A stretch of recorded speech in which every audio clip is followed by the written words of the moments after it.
All right, I'm gonna try to fix one thing here and then we'll get started.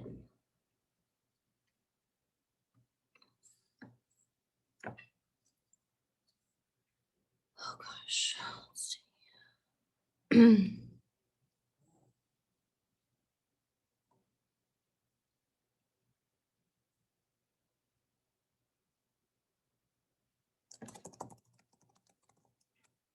Hmm.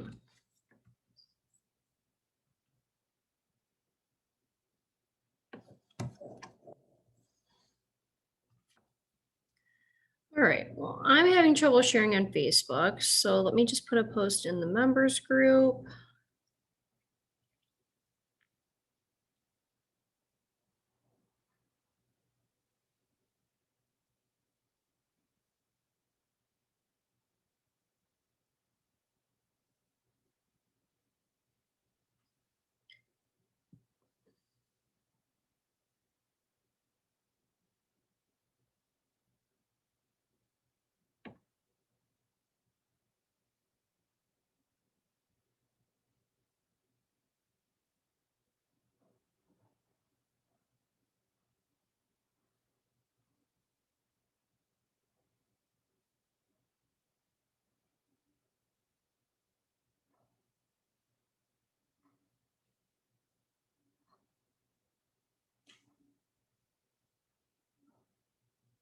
All right.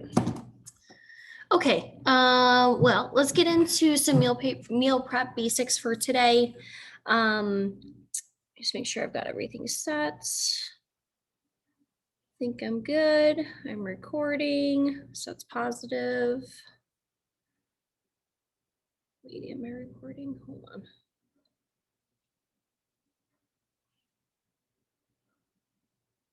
Okay, yeah, I'm recording. Okay, just wanted to make sure. So, meal prep basics. We're gonna talk about some easy ways to think ahead and hopefully help you get in a better place with your own nutrition. As a reminder, this is meant to be basic. This is meant to be meant to get you started. However, if you find yourself needing more help, we do offer nutrition services. So you can just let me know if you're ready, what you're looking for, and we can go from there. Obviously, that's an additional cost, but all this stuff is free. We have plenty of other previous webinars that I've recorded that you can take a look at on our YouTube channel, and I'll put this up there too if you would like to refer back to it. So, all right, so meal prep basics. Before we get started on meal prep, actual meal prep, I always kind of refer back to these questions for clients, just to kind of get you in the right headspace about thinking ahead and meal prepping, because let's be honest, it's kind of a pain.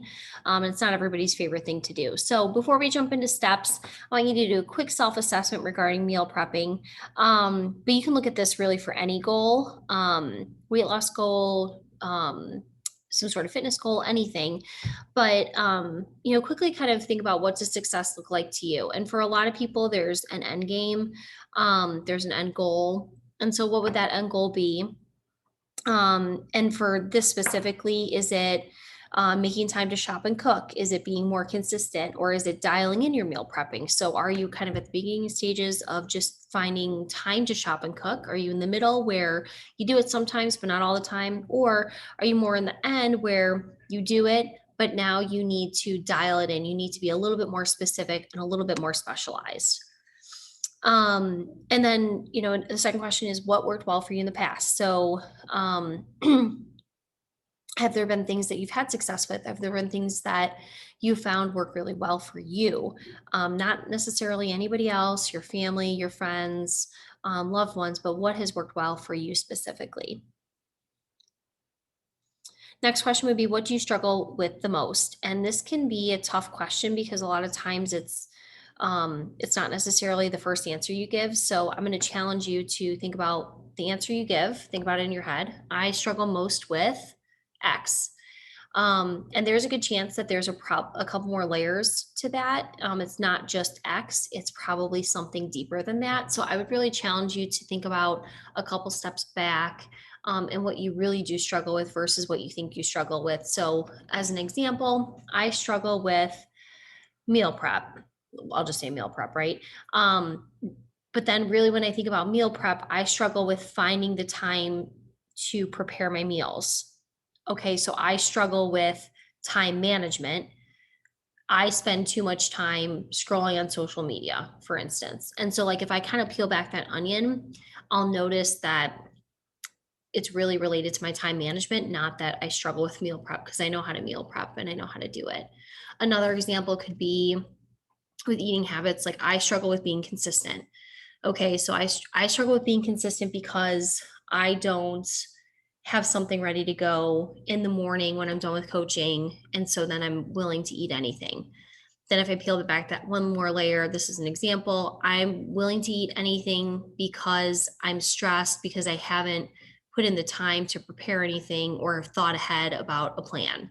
So like again, you can kind of see how like you can peel back that onion a little bit and think about what you really are struggling with versus what you think you're struggling with. And then what has inhibited you from seeing results in the past? This is a tough love question. A lot of times what's inhibited us is our own problem.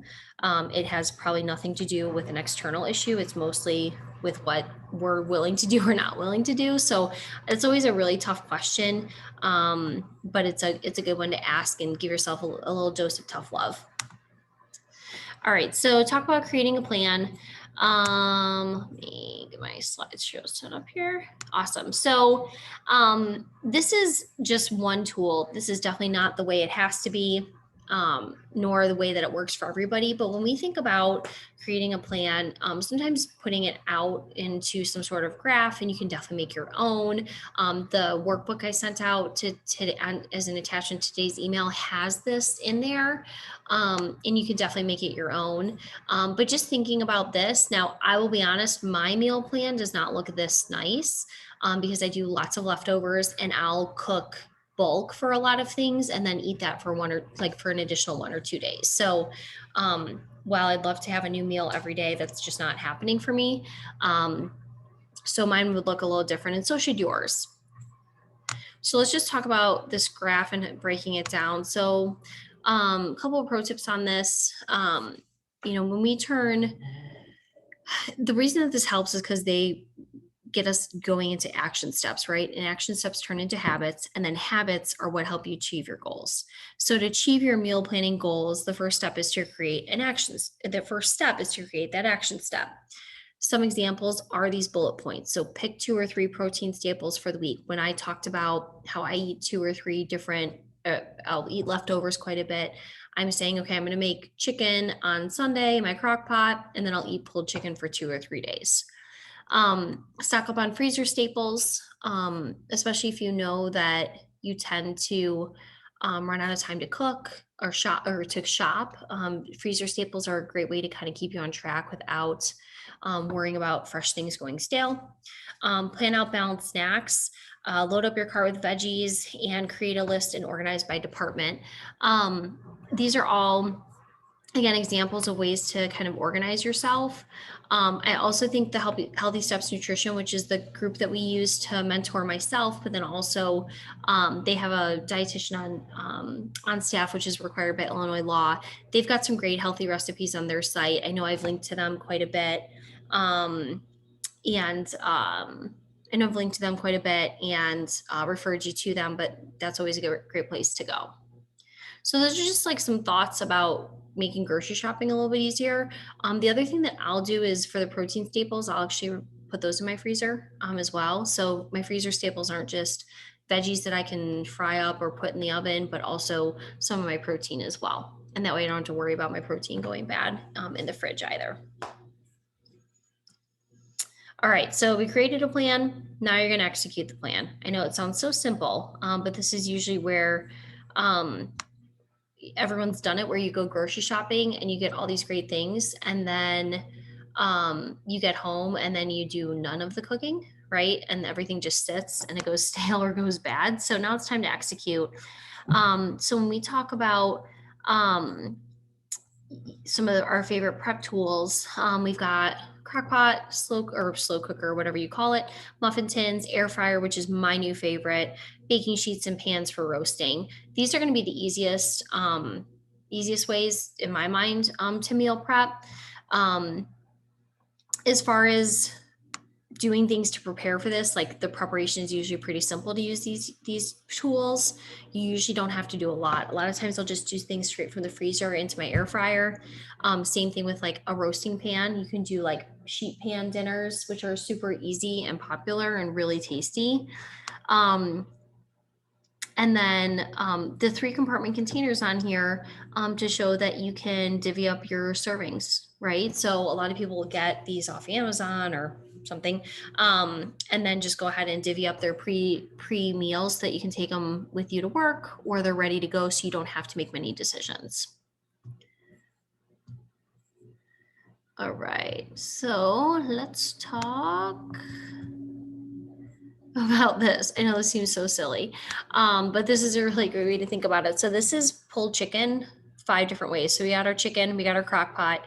We, you can usually cook that for like 4 to 6 hours on low, and then once it's done, put some chicken broth in there, make sure it stays nice and moist, and then take it, pull it apart, and then you've got a bunch of different options here to use the pulled chicken in different ways. So you've got like chicken soup, a salad, a chicken salad, chicken tacos, this chicken stuffed sweet potato, which I haven't had before, but I'm interested to try that. And then like an avocado chicken salad. So there you've got just like 5 different things. I'm sure there are many more ways that you could do this and use that pulled chicken. But think about, again, this idea of bulk cooking and then being able to use it, especially if you have a family or you have multiple people in your house eating the same thing.